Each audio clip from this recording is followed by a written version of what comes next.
Hey there everybody, I'm Mark Riley. I'm back with another how to draw lesson, and I'm going to go ahead and just jump into it. This is a lesson on how to draw a realistic eye. I'm going in with my black Prismacolor to make the upper eyelid, and let me just say in general that if you want to draw a realistic eye or a realistic anything, you really owe it to yourself to draw from life, or at least look at photo reference, which is what I did for preparation on this video. So the eye shape, fortunately, is very much the way we imagine it. You know, this sort of, I don't know, almost like seed shape, at least right along the edge of the eye itself. Of course, everyone knows that there's this sort of section here on the inside of each eye that comes out, and you know, different eyes have different sizes and shapes of this area over here. So you know, the reference that I looked at gave me this kind of a shape, but you may look at something different or look at your own eye and find that it's shaped differently. In any case, there seems to be maybe one or two little sections if you want to get hyper detailed over here in this area.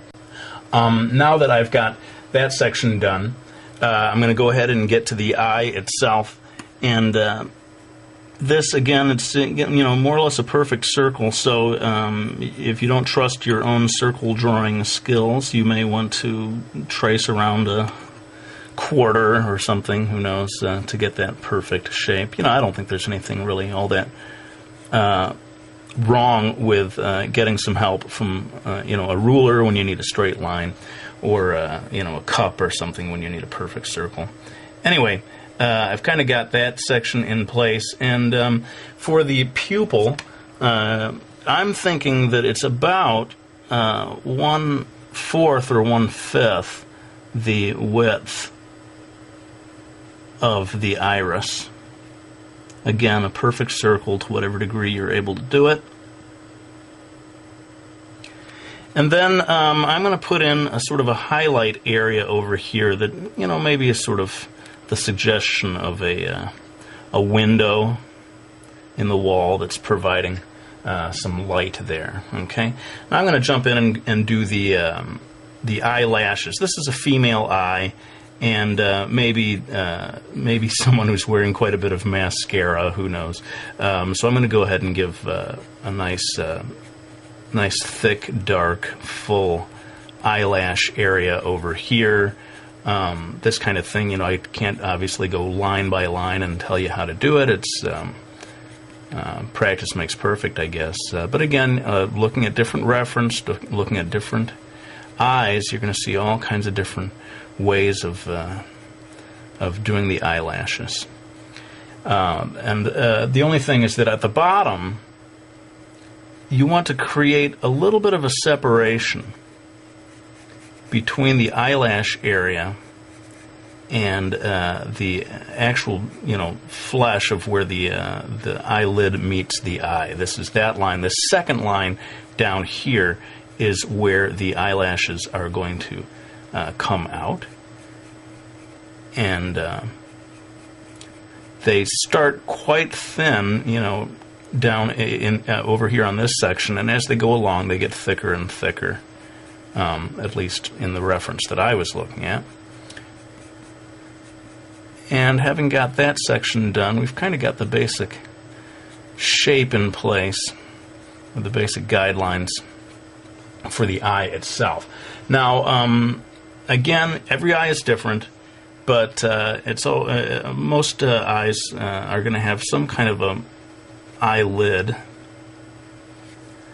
and this one that I looked at for reference had quite a, I guess you'd call a heavy eyelid, which means that the line of the eyelid is pretty distant from the line of the eyelash. Again, looking at different things, look at your own eye, you may find that line is a lot closer.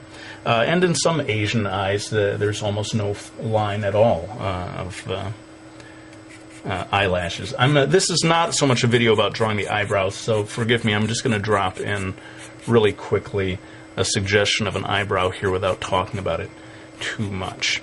Now I'm going to zoom in right now to what I feel is the absolutely most important part of this lesson, and that is the iris. And I want you to really see the details of what I do here. So pardon me while I zoom in. Now, getting a good iris illustration done is the real key to making a super realistic, almost photorealist looking eye. And what I'm doing here, I'm going to do in real time just this section here, sort of roping off or showing the sections that I'm going to darken up and the sections that I'm going to leave light. Basically, this little area in here is going to stay relatively light, and the rest of this stuff is going to get darkened in. Now, I know people like a real-time video, and people don't like when I time-lapse, but seriously, this one I could spend a whole half hour just on the iris itself. So I'm going to time-lapse this part, but I'll come back to explain a little about the choices I made.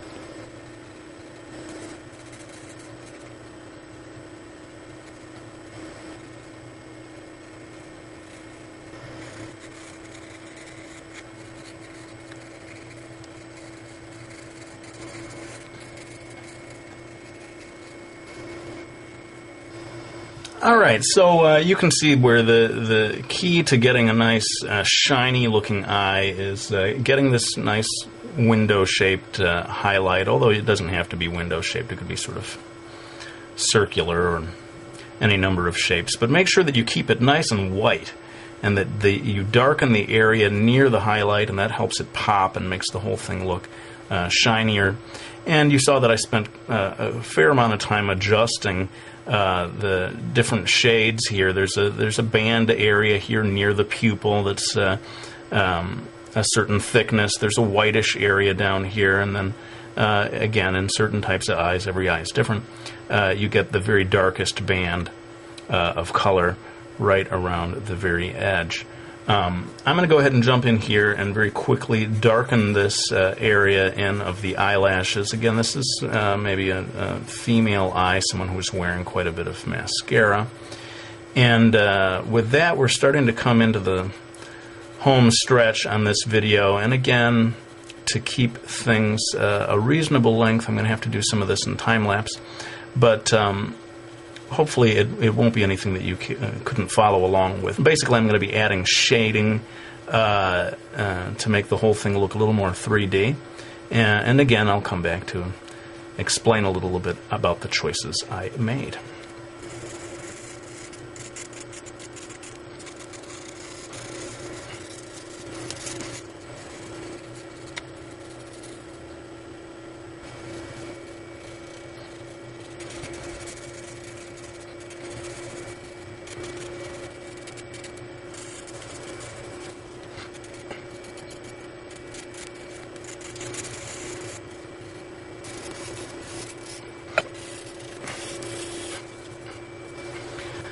Okay, well, this is pretty much it then. We have put in all of the shading, and, as you can see, with anything that's, kind of going for photorealism here, you just need to take your time. You just got to be patient and keep working at it and keep slowly building it up.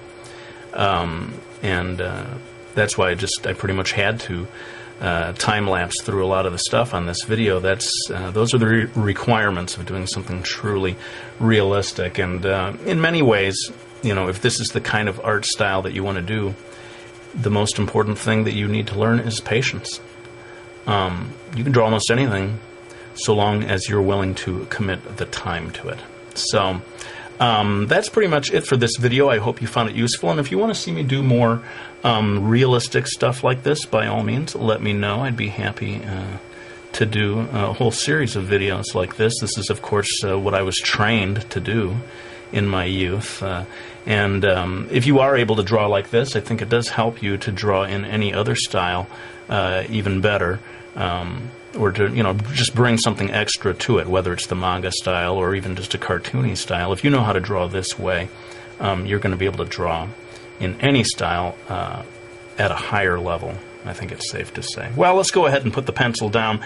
I hope you all enjoyed watching this video. I won't show the cover of the book, but I do want to thank people for buying my Miki Falls series or any of my books. I really do appreciate your support. It means so much, and it does allow me to keep doing these videos. Thanks for watching. I'll go ahead and end this one with my usual promise that I'm going to be back with another one real soon.